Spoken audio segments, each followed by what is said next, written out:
안녕하세요. 오늘도 사연살롱을 찾아주셔서 감사합니다. 올해 40이 된 한아이의 엄마이자 둘째를 임신 중인 여자입니다. 요즘은 사는 것이 힘들어 아이를 포기한 부부가 많다고 하죠. 그런데 또 반면 아이를 간절히 바랐지만 아이가 생기지 않아서 고생하는 불임 부부도 이 세상에는 많은 것 같아요. 저희 부부도 한때 아이를 간절히 원했지만 결혼한 지 7년이 지났음에도 아이를 못 가져 고생한 부부였어요.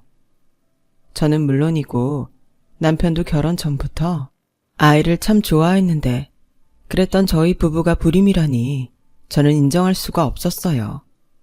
그렇다 보니 저는 계속 임신에 집착했고 남편은 그런 저를 걱정하며 매일매일 힘든 시간을 보내야 했어요.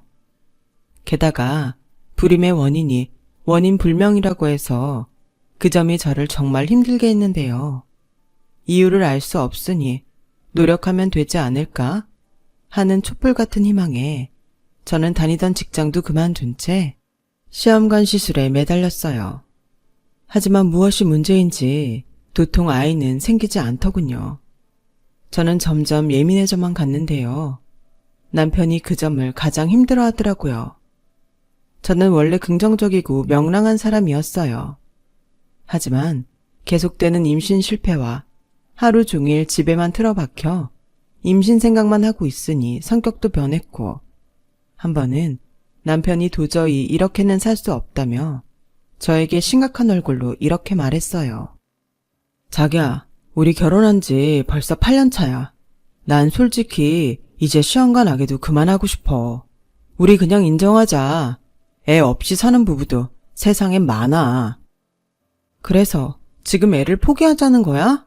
난 싫어. 못해. 자기 애 좋아하는 거 누구보다 내가 잘 알아. 남들의 부러운 눈으로 보던 자기 얼굴 내가 다 봤는걸. 난 꼭 애 낳을 거야.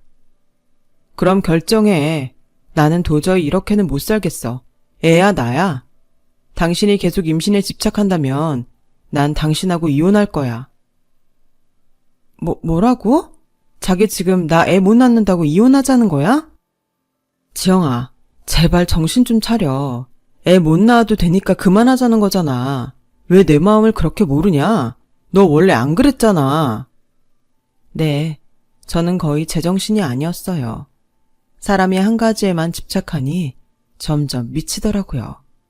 게다가 남편은 아들 둘 있는 집안의 장남이었는데 시부모님이 아무 말도 하지 않았음에도 이상하게 저는 시부모님의 눈치를 보며 마치 죄인인 것처럼 위축이 됐어요. 그렇다 보니 시부모님 뵙는 것도 힘이 들더라고요. 그럼 안 되지만 꼭 가야 하는 자리가 아니면 시댁에도 가지 않았고 남편만 시댁에 보냈어요.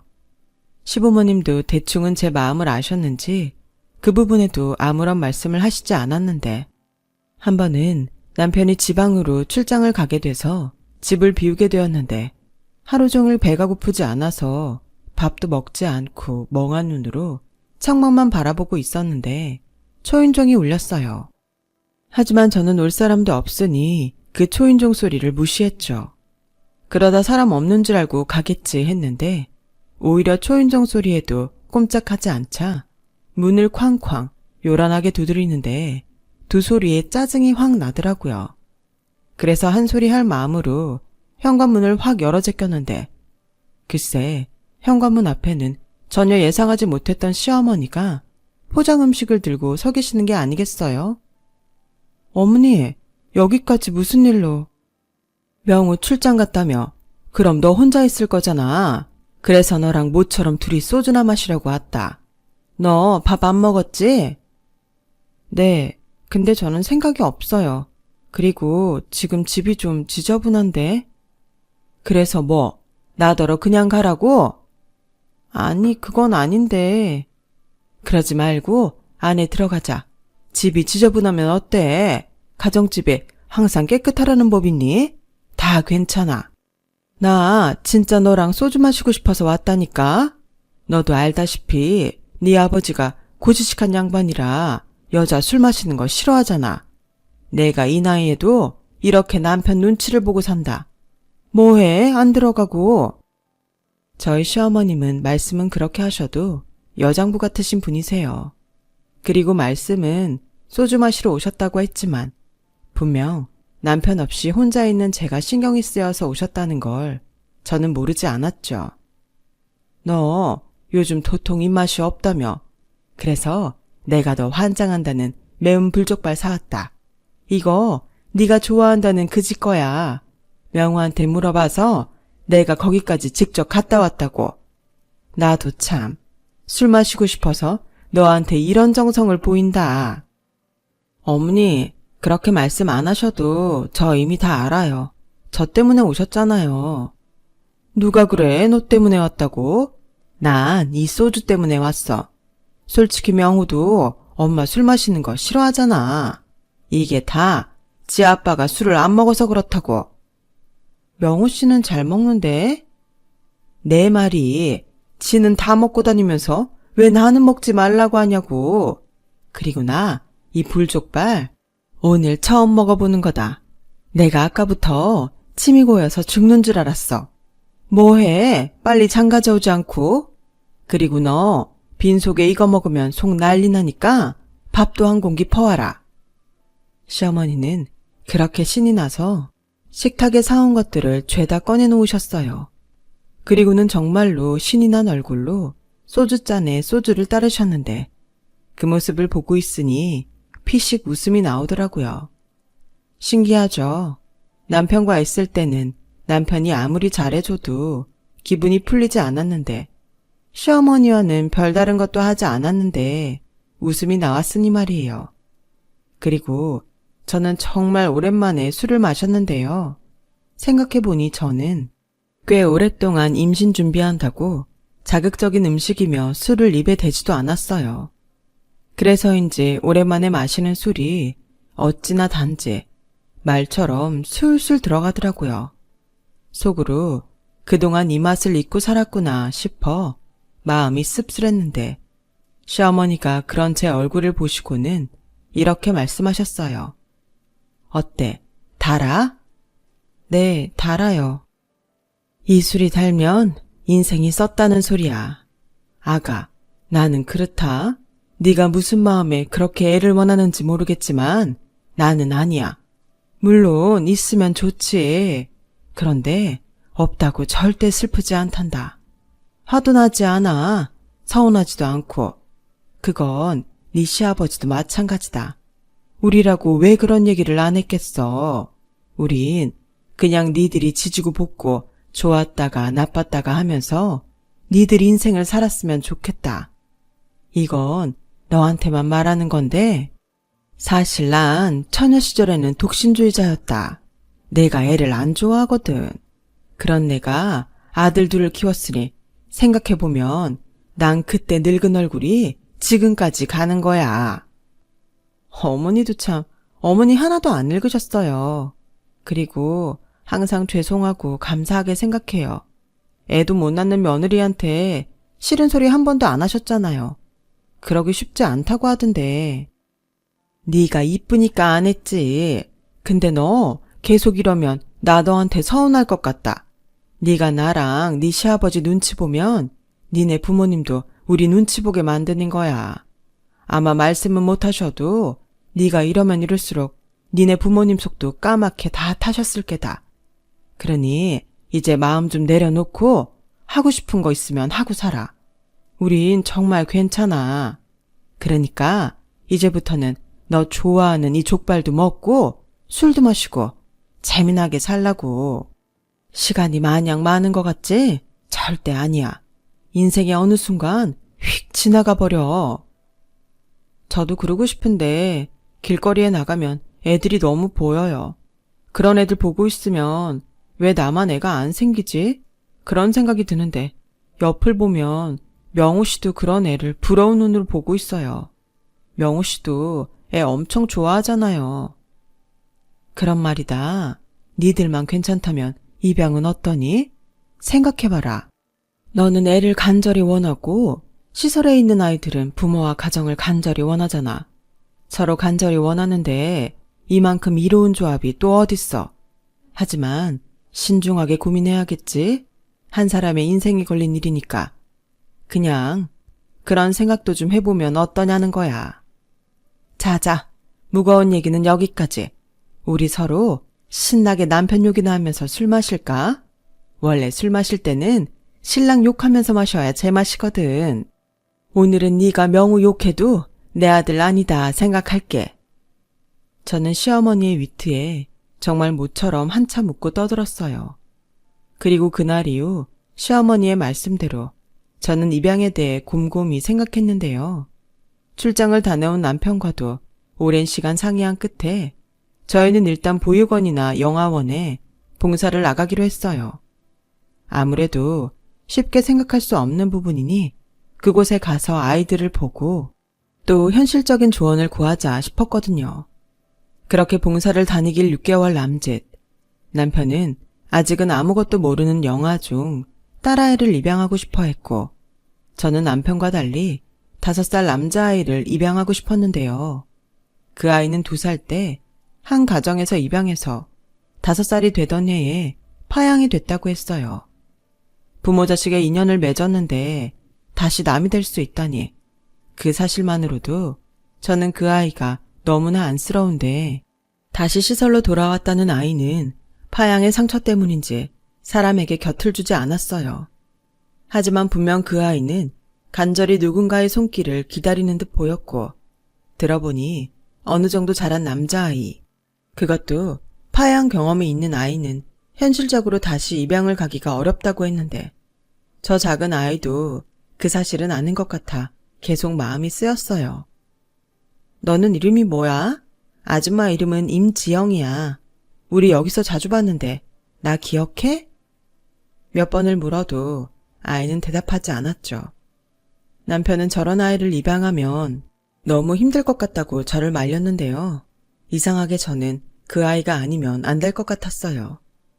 이런 표현이 올바를지 모르겠지만 사람이 무섭지만 역시 사람이 너무 좋은 버림받은 강아지 같았거든요. 3달이 넘게 그 아이의 마음을 얻으려고 저는 부단히도 노력했어요. 하지만 꽁꽁 닫힌 그 마음은 좀처럼 열리지 않았는데, 한편으로는 그런 생각도 들더군요. 아이가 저렇게 원하지 않는데 계속 강요하는 것도 도리가 아닌 것 같았어요. 그래서 애써 마음을 단념하려 했는데 저 역시도 그 과정이 꽤 힘들어 그즈음 운전하다 가벼운 접촉사고가 나서 병원에 입원하게 되었어요. 제가 사고로 보육원에 가지 못하자 수녀님이 전화를 주셔서는 뜻밖의 이야기를 해주시더라고요. 글쎄, 그렇게 곁을 주지 않았던 그 아이가 제가 보육원에 오지 않자 하루 종일 문 앞에서 저를 기다리는 듯 한참을 서 있더라는 거였죠. 그 순간 누가 말해주지 않았는데도 저는 그 아이의 마음을 알 것 같았고, 내내 저를 기다렸을 아이를 생각하니 마음이 이상하게 요동치기 시작했는데, 아무래도 아이는 또 버림받을 것이 두려워 저에게 선뜻 다가오지 못했던 것이 아닐까 싶었어요. 그러면서 사실은 그 누구보다 제 손을 잡고 싶었던 건 아니었을까 하는 생각을 했어요. 그 생각까지 미치자 저는 도저히 병원에 있을 수 없었어요. 그래서 다음날 병원에서는 움직이지 말라고 했지만 저는 아픈 것도 모르겠다며 무작정 퇴원해 보육원부터 찾아갔고, 정말로 수녀님 말처럼 문 앞에 혼자 서 있는 그 아이를 보게 됐는데요. 깁스를 한 저를 본 아이는 왕방울 같은 눈을 하고 걱정하듯 저를 쳐다봤고, 그때 운명처럼 느낌이 왔어요. 우리는 이미 모자의 연이 제대로 이어져 있다는 것을요. 그 후 저희 부부는 꽤 길고 까다로운 절차를 기쁜 마음으로 모두 끝냈고, 드디어 정식으로 그 아이를 저희 부부의 아들로 삼게 되었는데, 제 이름과 남편의 이름을 따서 아들에게 영우라는 이름을 지어주었어요. 그리고 처음 그 아이의 이름을 부르던 순간을 지금도 잊을 수가 없는데요. 제가 설레는 마음으로 영우야? 라고 부르자 아이가 저를 쳐다봤는데 가슴이 너무 벅차더라고요. 그렇게 저는 바라던 대로 한 아이의 엄마가 되었어요. 남편도 걱정을 했지만 영우가 생각보다 적응을 잘해줘서 큰 문제는 없었죠.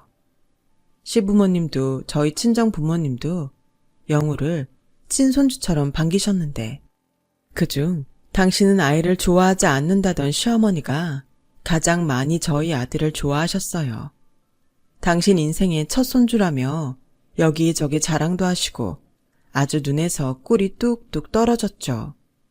그렇게 가족들의 사랑을 듬뿍 받은 아이는 금세 밝고 명랑한 아이의 모습으로 변했고 그러다 문득 예전에 꽃집 사장님에게 들었던 말이 떠올랐는데요. 예전에 아이가 생기지 않아 식물을 키운 적이 있었는데 찾던 화분이 있긴 했지만 어딘가 약해 보이고 꽃이 풍성하지 않아 살지 말지를 고민하는데 그때 꽃집 사장님이 그러셨어요. 식물도 주인의 애정을 많이 주면 건강해지고 예뻐져요. 역시 살아있는 모든 것들은 사랑과 마음을 주면 예뻐지나 봐요. 저는 아이의 달라진 모습을 보며 입양을 해서 다행이라는 생각을 하게 됐고 그 후로는 아이 때문이라도 더욱 열심히 살아야겠다는 생각을 하게 됐어요. 그렇게 열심히 살다 보니 어느덧 영우가 초등학교에 들어가 저도 학부형이 되었죠.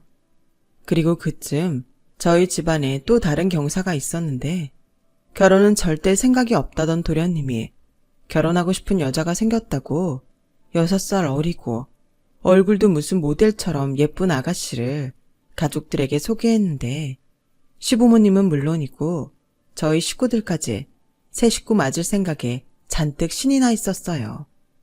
하지만 뜻밖에도 도련님의 상견례장에서 사건이 발생했고 그 사건의 시작은 철없는 예비동서의 지나친 욕심 때문이었는데요. 상견례 자리에 가보니 예비동서의 엄마라는 사람도 얼굴에 욕심이 가득해선 영문도 모르는 저희 가족들에게 서운하다며 이야기를 시작하셨어요. 아니, 돈도 많으시다면서 첫째 아들, 둘째 아들 차별하십니까?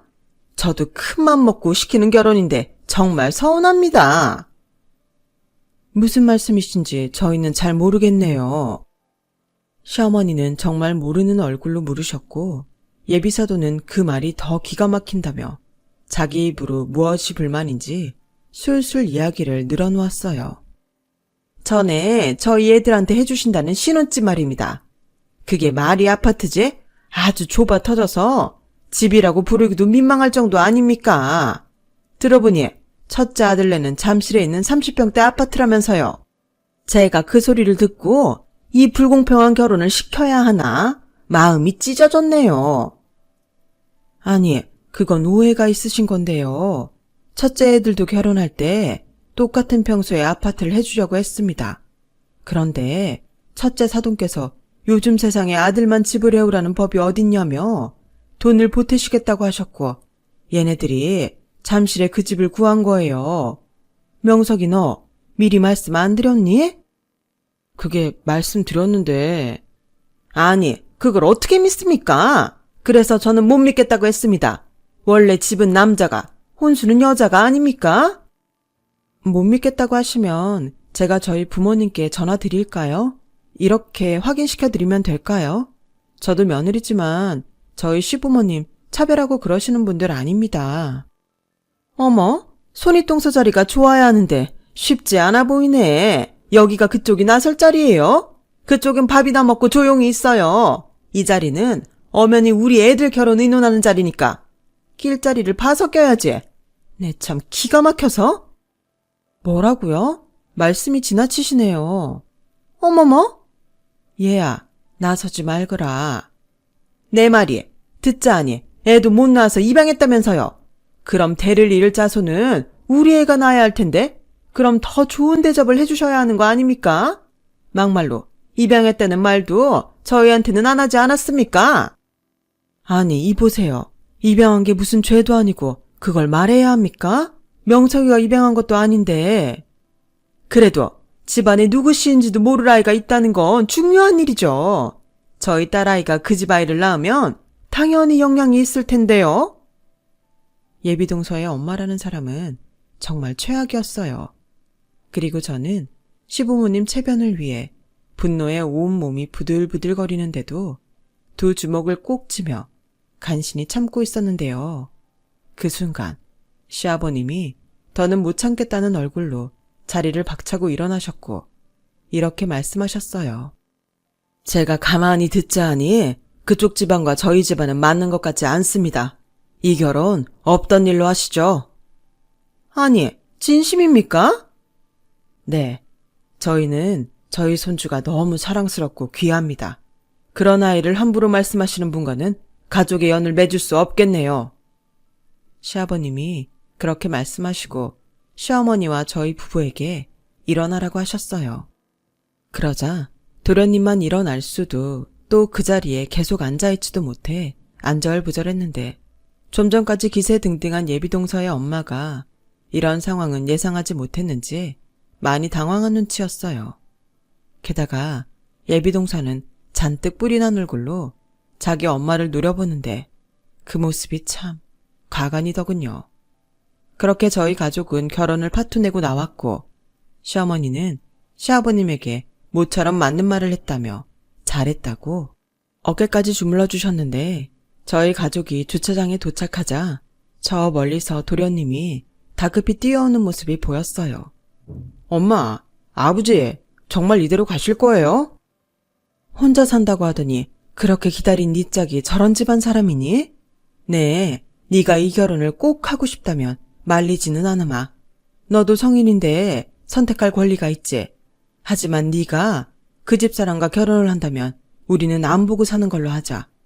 너도 알지? 우리 영우가 어떤 앤지. 그리고 미리 말하는데 신혼집도 기대하지 마. 감사할 줄 모르는 사람한테는 10원 한 장도 쓰고 싶지 않아. 그렇죠, 여보?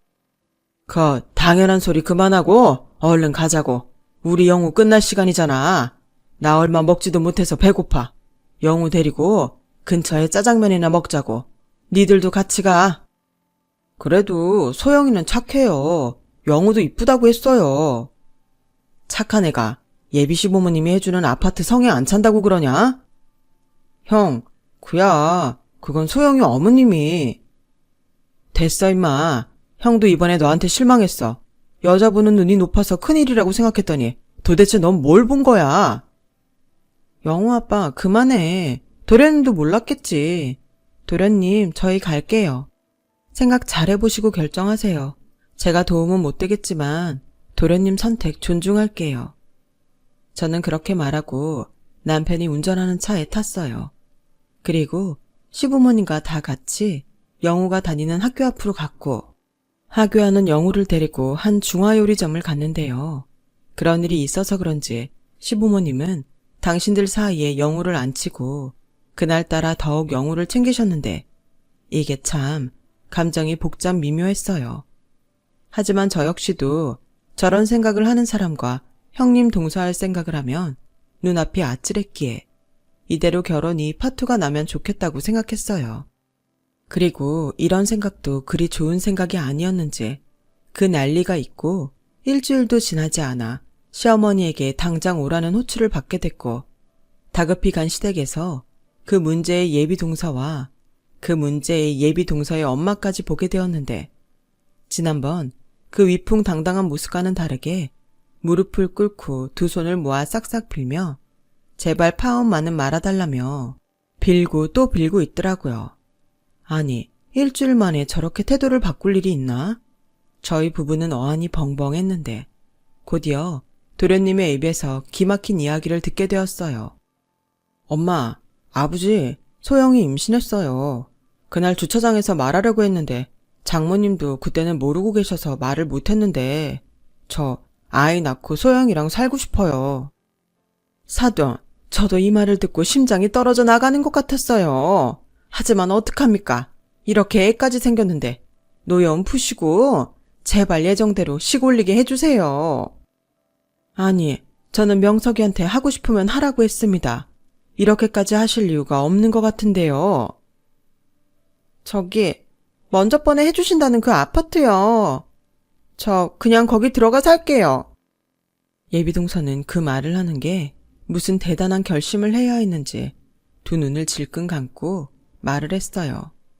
그리고 그 모습에 시부모님도 저희 부부도 황당하기 그치 없었는데요. 사실 저희 시부모님이 재산이 꽤 많아요.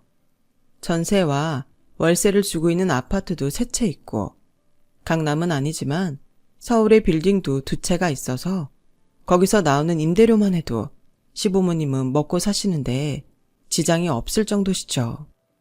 하지만 시부모님은 사람이 사지 욕심 멀쩡한데 왜 노냐고 나이와 건강이 허락하는 선에서는 일을 해야 한다는 주의셨는데, 그래서 두 분이 알게 모르게 기부도 많이 하시고 그래요.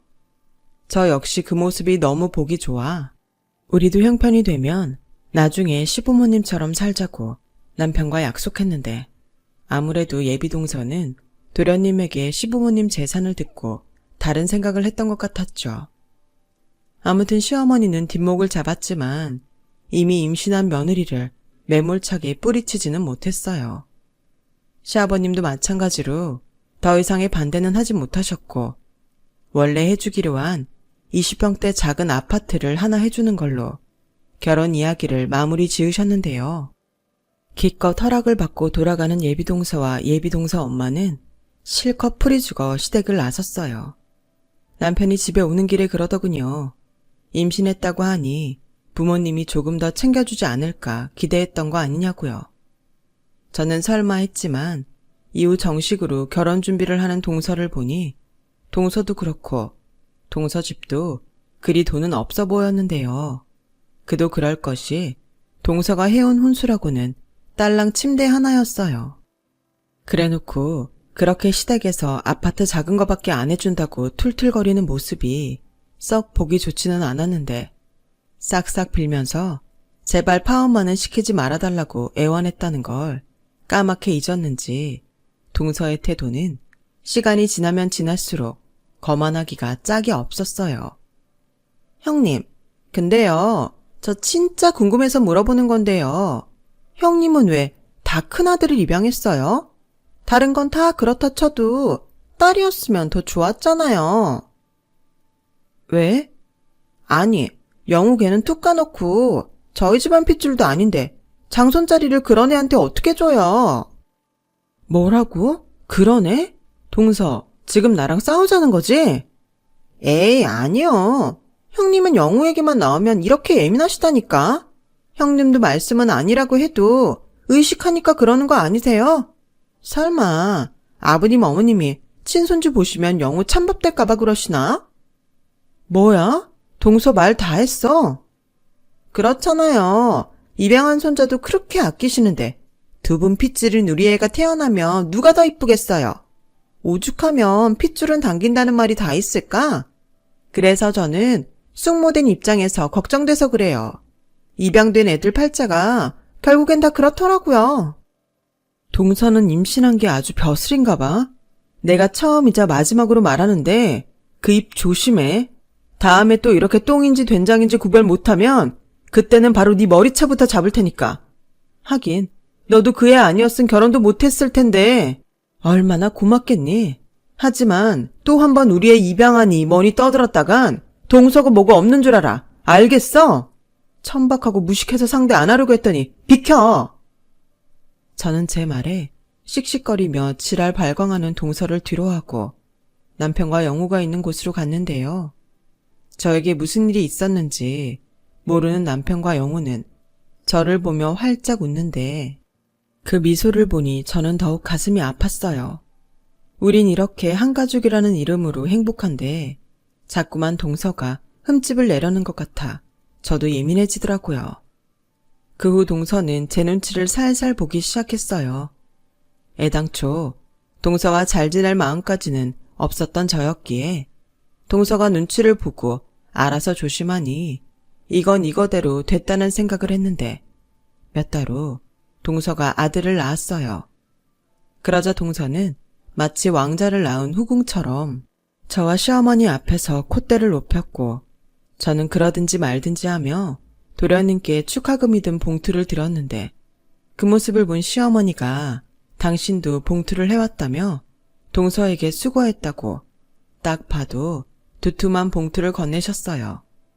그러자 동서는 눈이 반짝반짝해서는 시어머니가 준 봉투를 받아 그 자리에서 액수를 확인했고 액수가 기대했던 것과 달랐는지 눈물까지 글썽이며 원망하듯 말을 늘어놓는데 정말이지 기가 막혔어요.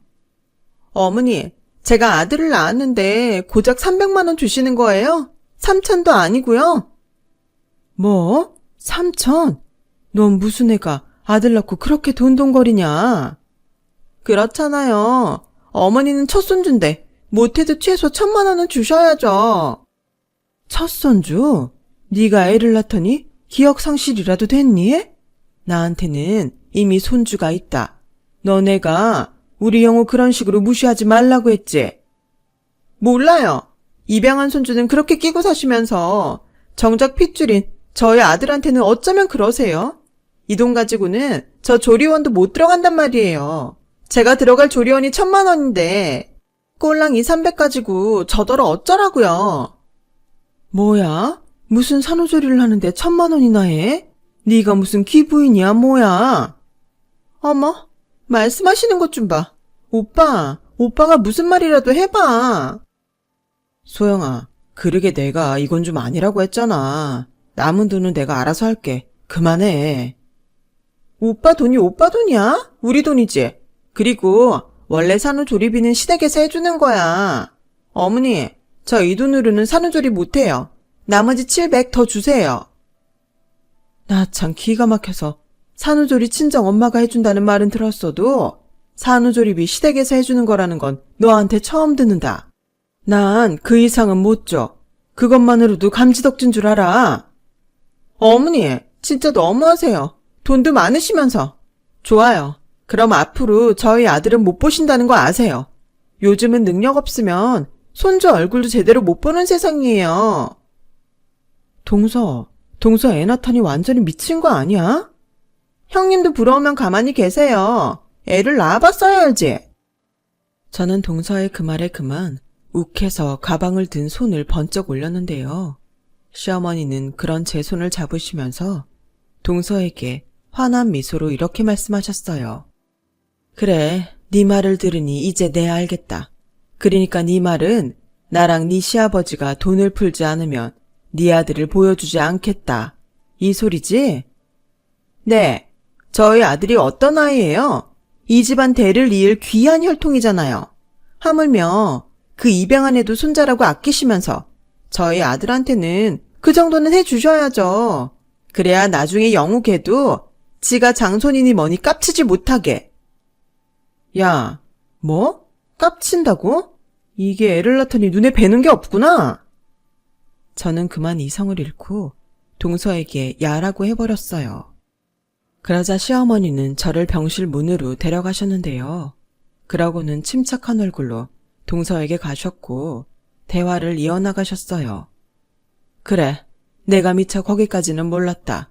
그럼 나랑 네 시아버지는 앞으로 네 아들 안 보는 걸로 하자. 너 받은 그 300도 다시 이리 다오. 난 굳이 네 아들을 돈까지 줘가면서 보고 싶지는 않아. 나한테는 이미 귀한 장손이 있는데 내가 뭐가 아쉬워서 그렇게 한다니? 됐다 그래라. 뭐해? 그 돈이나 빨리 주지 않고 그 돈으로 우리 영우 자전거나 좋은 걸로 하나 사줘야겠다. 어머니 진짜 미친 거 아니세요? 아니 어떻게 제 아들이 보육원 출신보다 못해요. 저희 아이는 어머님 핏줄인데. 너 그 입 안 닥쳐? 이게 큰 소리 안 내려고 사람이 참는데 어디 어른 앞에서 악을 써. 너 네 친정에서 그렇게 배웠니? 명석이 너 다시는 나나 네 형네 연락하지 마라. 우리 연 여기서 끊자. 엄마 그래도 너도 머리가 있으면 생각을 해. 누가 내 손주 안 귀하대? 근데 이게 맞아? 지금 이게 정상이야? 내가 너 이렇게 키웠어? 죄송해요. 남한테 피해주지 말고 잘 살아라. 우리는 이만 가자. 이딴 곳에 영우 안 데려오길 천만다행이다.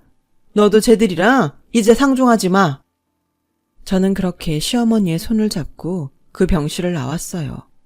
그리고 돌아가는 택시 안에서 그만 눈물이 쏟아지고 말았고 시어머니는 그런 저를 품에 꼭 안아주셨는데요.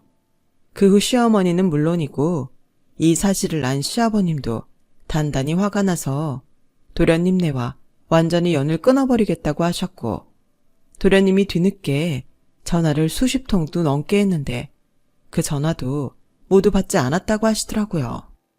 그리고 도저히 안 되겠는지 도련님과 동서가 그 갓난아이까지 데리고 시댁 문 앞까지 갔다고 하는데 결국 문도 열어주지 않으셨다고 했어요. 결국 또다시 동서의 그 엄마까지 동원돼서 저희 시어머니에게 연락을 하셨는데요. 미처 그 번호까지 저장을 안 한 탓에 전화를 받게 된 시어머니는 인상을 잔뜩 구기셨어요. 사돈, 저는 정말 이해할 수가 없습니다. 아니 어떻게 사돈 핏줄을 낳은 저희 딸을 그리 막대하십니까? 저희 딸이 결국 산후조리도 못했습니다. 이게 사돈이 바라던 일입니까? 이러시면 저라고 정서방이 이쁠까요? 저도 받은 만큼 정서방한테 돌려줄 겁니다. 그래요? 그럼 그러세요. 그럼 명석이 걔도 알겠네요. 지가 얼마나 큰 똥을 밟았는지. 그리고요, 사람이 지 분수를 알아야 합니다. 그렇게 지 욕심만 챙기고 자기보다 못하면 깔아뭉개는 댕내딸? 저는 보기 힘드네요.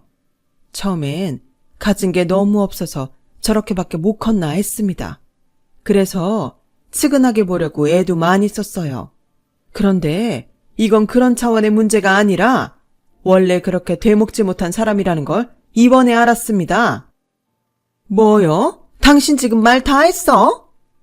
기분 나쁘시죠? 바로 그겁니다. 댕내딸이 걸핏하면 그래요. 우리 장손이, 우리 큰며느리가 댕내딸한테 그런 말을 수없이 들었단 말입니다. 이걸 가만히 둘 수 있습니까?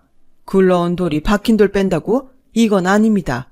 귀한 내 식구 제가 챙겨야죠. 그렇게 시어머니는 당신 말씀만 하시고는 전화를 끊어버리셨어요. 그리고 저에게 전화번호 차단하는 방법을 물어보셨는데요. 이걸 안 가르쳐드릴 수가 없으니 방법을 알려드렸는데 도련님 동서, 방금 걸려온 동선의 엄마 전화번호가 그 자리에서 차단됐어요.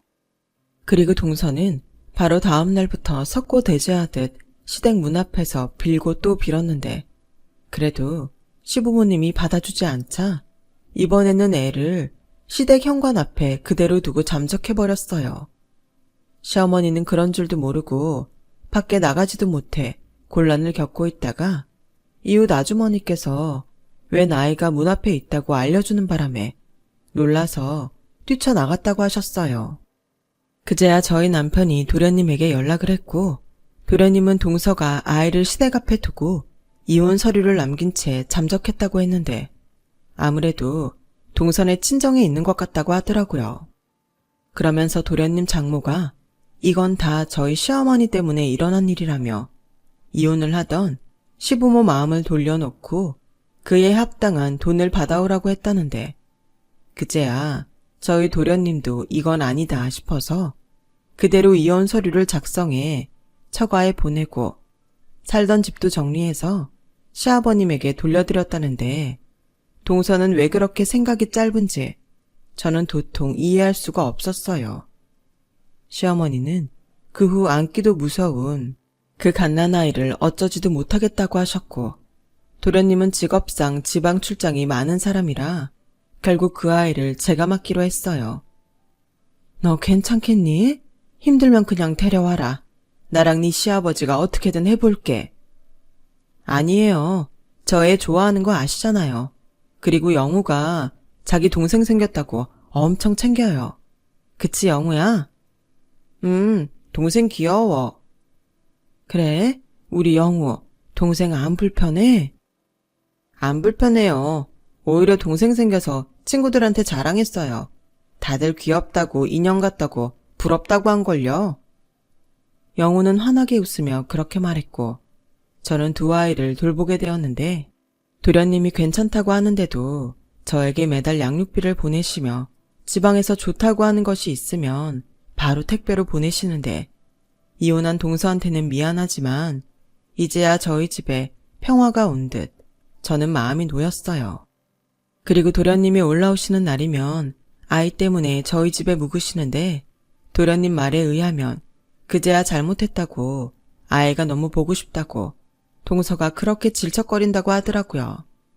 한 번만 기회를 주면 다시는 욕심 부리지 않고 착한 사람이 되겠다고 맹세를 하겠다고 했는데 도련님이 그러셨대요. 개가 똥을 끊지 라고요. 아무튼 그렇게 구질구질하게 매달렸던 동서는 손에 쥔 거 하나 없이 팽당했고 저는 두 아이를 키우며 시간 가는 줄 몰랐는데요. 그렇게 3년 뒤 도련님은 이번에는 마음씨가 착한 여자를 만나 재혼을 했어요. 그리고 아이도 데리고 가셨는데 조카가 부모 품으로 돌아가서 다행이다 싶기도 하고 또 한편으로는 제 손으로 키워 그런지 허전하고 서운하기도 했는데요. 그런 저에게 하늘도 선물을 주고 싶으셨는지 기적처럼 자연 임신을 하게 됐어요. 그렇게 바라던 임신이었는데 정작 그게 현실이 되니 실감이 나지 않더라고요.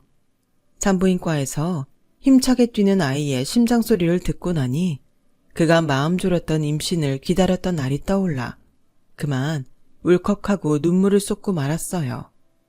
그리고 제 임신 소식에 누구보다 좋아하셨던 건 저희 친정 엄마와 시어머니셨는데요. 두 분이 그렇게 껴안고 우시더라고요. 그 후 저는 난생 처음 태교라는 것을 하게 됐고 그렇게 저는 지금은 임신 7개월에 접어들었어요.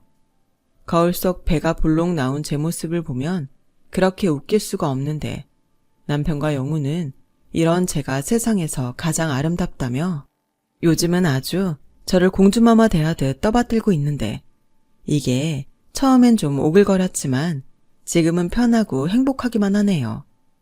그리고 언제나 속정이 깊은 아버님은 제가 그동안 마음고생을 많이 하고 영우와 조카까지 키우느라 고생했다며 가지고 있던 제일 큰 평수의 아파트를 제 명의로 바꿔주셨어요. 분에 넘치는 선물에 정말 몸둘 바를 모르겠더라고요. 그렇게 모든 분께 감사하며 출산 준비를 해가고 있는데 벌써 12살이 된 다 큰 아들이 저에게 다가와 제 배를 만지며 이렇게 말했는데요. 엄마, 뱃속의 내 동생은 공주님이지? 그럼 의사 선생님이 우리 영우 예쁜 여동생 생긴다고 했잖아. 나 동생 태어나면 세상에서 가장 듬직한 오빠가 돼줄 거야. 내 동생 아무도 못 건들게 평생 지켜줄 거야. 와, 우리 아들 멋진데? 근데 그럼 엄마는? 엄마는 안 지켜줘? 엄마는 아빠가 지켜주잖아. 치, 그래도 엄마는 아들이 지켜주는 게 더 좋은데. 그래? 그럼 알았어. 엄마도 내가 지켜줄게. 엄마, 걱정하지 마. 그리고 있잖아. 엄마, 내가 이 말을 아직 못한 것 같은데. 무슨 말? 고마워. 영우 엄마 돼줘서 진짜 고마워. 사랑해, 엄마. 저는 영우의 말에 그만 목이 탁 하고 메어 아무 말도 하지 못했어요. 이렇게 작은 아이가 벌써 마음이 그렇게 깊다니. 저는 참 복이 많은 사람이에요. 나중에 이 말을 퇴근한 남편한테 들려줬는데 남편도 표정 관리를 하지 못하고 결국엔 울어버렸고 저도 따라 또 눈물이 나서 울다가 다음날 아침 부부가 나란히 눈이 퉁퉁 부었죠. 저희 아들이 개구리 남매 같다며 배꼽을 잡고 한참을 웃다 학교에 갔어요. 이게 다 누구 때문인데. 저는 그런 사랑스러운 아이의 엄마라는 게 세상에서 가장 큰 자랑이랍니다. 곧 태어날 둘째도 저런 오빠의 따뜻한 점을 닮았으면 좋겠어요. 그럼 저의 이야기를 마칠게요. 저의 이야기 들어주셔서 고맙습니다. 힘든 시국이 지나가는 것 같아요. 부디 행복한 일상으로 건강하게 돌아가시길 진심으로 바라겠습니다. 여러분, 사연 댓글에 응원과 현명한 조언 부탁드려요. 좋아요와 구독은 저에게 큰 힘이 됩니다. 오늘도 좋은 일 가득하세요.